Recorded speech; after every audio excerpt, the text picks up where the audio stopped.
ఈరోజు మనం చరిత్రలో జరిగిన అత్యంత మిస్టరీగా మిగిలిపోయిన కొన్ని సంఘటనల గురించి మాట్లాడుకోబోతున్నాం. ఇవి వింటే నిజంగానే మీ రోమాలు నిక్కపొడుచుకుంటాయి. చరిత్ర అనేది ఒక పెద్ద సముద్రం లాంటిది కదా. అందులో ఎన్నో రహస్యాలు, సమాధానం దొరకని ఎన్నో ప్రశ్నలుంటాయి. పదండి చూద్దాం. ఇక 2014 మార్చి 8వ తేదీ ప్రపంచంలోనే అతిపెద్ద మిస్టరీలకు పునాది వేసిన రోజు. ఆ రోజు మలేషియా ఎయిర్లైన్స్కి చెందిన ఫ్లైట్ MH370 కౌలాలంపూర్ నుంచి బీజింగ్ వెళ్లడానికి టేకాఫ్ అయింది. కానీ ఆ విమానానికి అందులో ఉన్న 239 మంది ప్రయాణికులకు ఏమైందో అనేది ఇప్పటికీ ఎవ్వరికీ తెలీదు. రాత్రి 12:41 ఫ్లైట్ MH370 గాల్లోకి ఎగిరింది. ఇది చాలా సురక్షితమైన విమానంగా పేరు తెచ్చుకుంది. అందులో 227 మంది ప్రయాణికులు, 12 మంది క్రూ మెంబర్స్ ఉన్నారు. ఆ ఫ్లైట్ బీజింగ్ చేరుకోవడానికి దాదాపుగా 6 గంటల సమయం పడుతుంది. కానీ 1:20 వియత్నాం ఎయిర్ ట్రాఫిక్ కంట్రోల్తో ఆ విమానానికి కమ్యూనికేషన్ కట్ అయింది. MH370 గురించి ఎవరికైనా తెలిసిన ఆఖరి క్షణం అది. ఆ తర్వాత మిలిటరీ రాడార్ డేటా ప్రకారం ఆ విమానం వెళ్లాల్సిన రూట్ నుంచి పక్కకు వెళ్ళినట్లు తేలింది. అది పశ్చిమం వైపు తిరిగి మలక్కా జలసంధి వైపు ప్రయాణించింది. ఆ తర్వాత రాడార్ నుంచి పూర్తిగా మాయమైపోయింది. బీజింగ్ వెళ్లాల్సిన విమానం దారి తప్పి ఎందుకు అలా వెళ్ళింది అనేది ఎవరికీ అర్థం కాలేదు. అది పైలట్ కావాలనే చేశాడా, లేక ఏదైనా టెక్నికల్ ప్రాబ్లం వచ్చిందా అనే ప్రశ్నకు నేటికీ సమాధానం దొరకలేదు. MH370 గల్లంతైన వెంటనే 26 దేశాలు కలిసి చరిత్రలోనే అతిపెద్ద సర్చ్ ఆపరేషన్ మొదలుపెట్టాయి. వందలాది షిప్స్, విమానాలు, శాటిలైట్ల ద్వారా దానికోసం వెతికారు. ఈ ప్రాంతంలో వెతికి కోట్లాది డాలర్లు ఖర్చు చేశారు. కానీ ఎన్ని నెలలు గడిచినా ఒక చిన్న క్లూ కూడా దొరకలేదు. ఫైనల్గా 2015 జూలై నెలలో ఆ ఫ్లైట్కు చెందిన ఫ్లాఫెరన్ అనే ఒక చిన్న భాగం రీయూనియన్ దీవుల్లో దొరికింది. ఆ తర్వాత హిందూ మహాసముద్రంలోని కొన్ని ప్రాంతాల్లో మరికొన్ని శకలాలు దొరికాయి. కానీ విమానం మెయిన్ బాడీ మాత్రం ఇప్పటికీ దొరకలేదు. MH370 మిస్టరీ గురించి ఎన్నో థియరీలు బయటకొచ్చాయి. పైలట్ కావాలనే విమానాన్ని క్రాష్ చేశాడని కొందరంటే, మరికొందరు దీన్ని టెర్రరిజం, హైజాకింగ్తో ముడిపెట్టారు. ఏదేమైనా ఇది ఏవియేషన్ హిస్టరీలోనే అతి పెద్ద మిస్టరీ. ఇక నెక్స్ట్ వన్, కామెడీ ప్రపంచంలో చార్లీ చాప్లిన్ ఒక జీనియస్. ఆయన పేరు ఇప్పటికీ అందరి గుండెల్లో నిలిచిపోతుంది. కానీ ఆయన చనిపోయిన తర్వాత జరిగిన ఒక వింత సంఘటన గురించి మీకు తెలుసా? ఆ సంఘటన అప్పట్లో ప్రపంచాన్నే షాక్కు గురిచేసింది. అదే చార్లీ చాప్లిన్ డెడ్ బాడీ చోరీకి గురవడం. 1977 డిసెంబర్ 25న స్విట్జర్లాండ్లోని తన సొంత ఇంట్లో ఆయన కన్నుమూశారు. అప్పటికి ఆయన వయసు 88 సంవత్సరాలు. ఆ తర్వాత ఆయన భౌతిక కాయాన్ని స్విట్జర్లాండ్లోని కోర్సియర్లో సమాధి చేశారు. కానీ 1978 మార్చి నెలలో చార్లీ చాప్లిన్ డెడ్ బాడీని కొందరు దొంగిలించారు. ఇది కేవలం ఒక నేరం మాత్రమే కాదు, అంతర్జాతీయ స్థాయిలో సంచలనం సృష్టించిన సంఘటన. ప్రపంచంలోని అత్యుత్తమ హాస్య నటుడి డెడ్ బాడీ దొంగిలించబడింది అనే వార్త వినగానే ఎవ్వరూ నమ్మలేకపోయారు. ఈ దొంగతనం చేసిన 2 వ్యక్తుల ప్లాన్ ఏంటంటే, బాడీని కిడ్నాప్ చేసి ఆయన కుటుంబ సభ్యుల నుంచి భారీ డబ్బులు డిమాండ్ చేయడం. కానీ కొద్ది రోజులకే పోలీసులు ఆ దొంగల్ని అరెస్ట్ చేశారు. ఆ దొంగలు చాప్లిన్ డెడ్ బాడీని ఒక చిన్న గ్యారేజ్లో దాచిపెట్టినట్లు ఎంక్వైరీలో తేలింది. ఆ వార్త ప్రపంచవ్యాప్తంగా ఎంత వైరల్ అయిందంటే, ఎక్కడ చూసినా చాప్లిన్ డెడ్ బాడీ గురించే చర్చ. ఫైనల్గా పోలీసులు ఆ బాడీని కుటుంబ సభ్యులకు అప్పగించాక దాన్ని మళ్లీ అదే ప్లేస్లో సమాధి చేయాలని నిర్ణయించుకున్నారు. అయితే ఈసారి భద్రతను బాగా పెంచారు. ఆ సమాధిపై కాంక్రీట్ వేసి 24 గంటలు సెక్యూరిటీ ఉండేలా ఏర్పాటు చేశారు. ఈ ఒక్క సంఘటనతో చార్లీ చాప్లిన్ పేరు ఆయన చనిపోయిన తర్వాత కూడా మరోసారి ఇంట్రెస్టింగ్ టాపిక్ అయింది. ఇక నెక్స్ట్ వన్, ఈ భూమి మీద చరిత్ర, మిస్టరీ, ఆర్కిటెక్చర్ అద్భుతంగా కలిసిన ఒక ప్రదేశం ఉంది. అదే జోర్డాన్లోని ఒక ఎడారి ప్రాంతంలో ఉన్న పెట్రా సిటీ. దీన్ని రోజ్ సిటీ అని కూడా పిలుస్తారు. ఇది ఎంతో పురాతనమైన మరియు రహస్యాలతో నిండిన నగరం. పెట్రాను దాదాపుగా 2000 సంవత్సరాల క్రితం నబాతియన్లు నిర్మించారు. ఈ నబాతియన్ల నాగరికత ఆ కాలంలో మిడిల్ ఈస్ట్లో ఒక ప్రధాన వ్యాపార కేంద్రంగా వెలుగొందుతోంది. కొండలను తొలిచి చేసిన అద్భుతమైన నిర్మాణాలే పెట్రా సిటీకి అసలైన ఆకర్షణ. రాళ్ల మధ్య చెక్కబడిన ఆ కట్టడాల్ని చూస్తే అవి నిజంగానే మనుషులే కట్టారనిపిస్తుంది. 40 మీటర్ల ఎత్తు, 25 మీటర్ల వెడల్పు ఉన్న భారీ కట్టడాలవి. ఇక్కడ ఒక పురాతనమైన నిధి దాగి ఉందని ఎప్పటినుంచో కథలుగా చెబుతారు. కానీ అది అప్పటి వరకు ఎవరూ నిరూపించలేకపోయారు. ఆ కట్టడాల గోడల మీద ఎంతో అందంగా, పద్ధతిగా చెక్కిన శిల్పాలు ఈ ప్రదేశాన్ని మరింత ఆకర్షణీయంగా మారుస్తాయి. ఇవే కాకుండా పెట్రాలో ద మొనాస్టరీ, ద స్టేడియం మరియు కొన్ని పురాతన సమాధుల్లాంటి ముఖ్యమైన కట్టడాలు కూడా ఉన్నాయి. ఇవన్నీ పెట్రా సిటీ యొక్క అద్భుతమైన చరిత్రను, సంస్కృతిని మనకు కళ్లకు కట్టినట్లు చూపిస్తాయి. పెట్రా శిథిలాల కింద ఇంకా ఎన్నో మిస్టరీలు దాగి ఉన్నాయని చెబుతారు. నబాతియన్లకు ఇది ఒక గొప్ప టెక్నాలజీ మరియు సంపదకు కేంద్రంగా ఉండేది.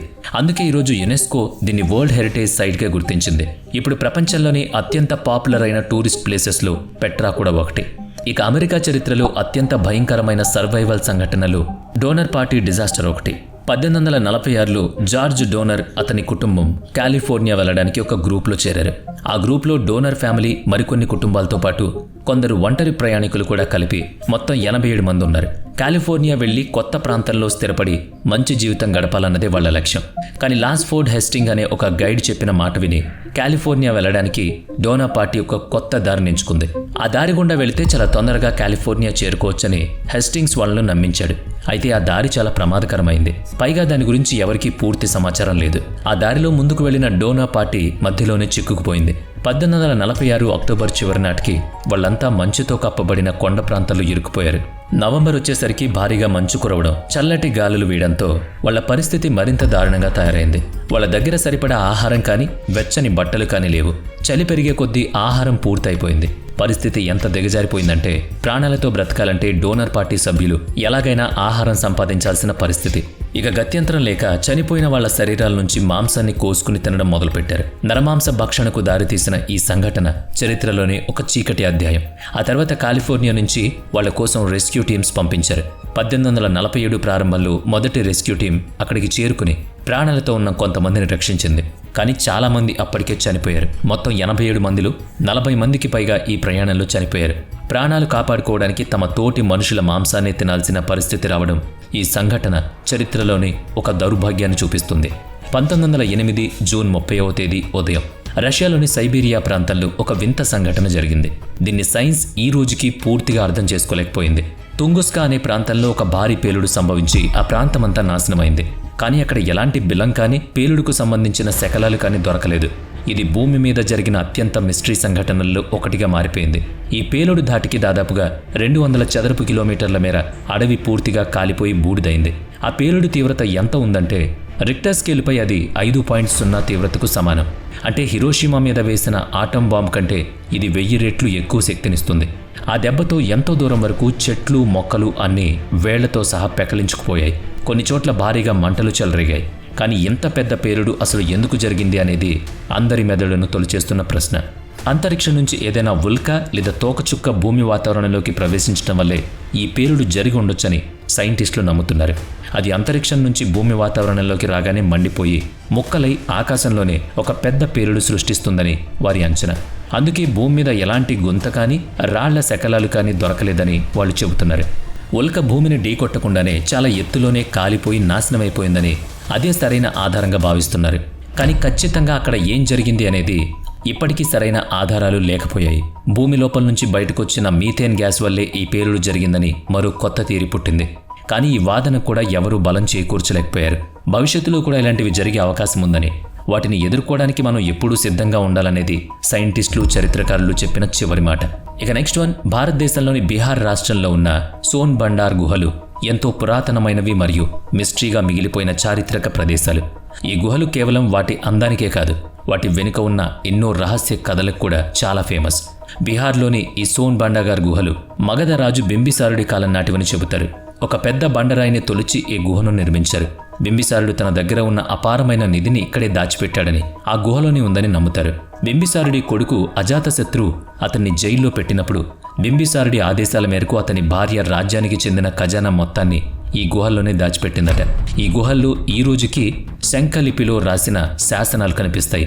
ఈ గుహలను కృష్ణ గుహ మరియు రామగుహ అని 2 భాగాలుగా విభజించారు. వీటి లోపల పురాతన పెయింటింగ్స్, కళాఖండాలున్నాయి. ఈ సోన్ బండార్ గుహల గురించి ఒక ఫేమస్ కథ ప్రచారంలో ఉంది.